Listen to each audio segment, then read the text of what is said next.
কারো বেডরুমে নক না করে ঢুকে পড়া, কারো চিরুনি দিয়ে চুল আঁচানো, কারো টাওয়েল ব্যবহার করা, কারো ব্যাগ খোলা।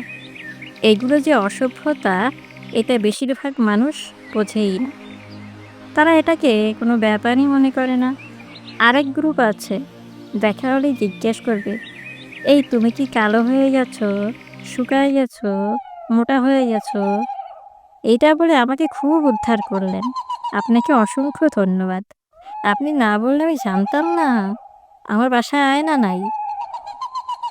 আরেক জাতি আছে যারা বেতন কত, বাড়ি-গাড়ি করতে পারছি কিনা, বিয়ে কিনা, বাচ্চা নিব কিনা, মানুষের এতটুকু পার্সোনাল স্পেস থাকা বা রাখা জরুরি। আমি আমার কাছের লোকজনকেও এসব কথা বলার আগে দ্বিতীয়বার ভেবে নেই। এই সমাজ শিক্ষিত হয়েছে, কিন্তু কার্টেসি বা ভদ্রতার এক বিন্দুও শেখেনি।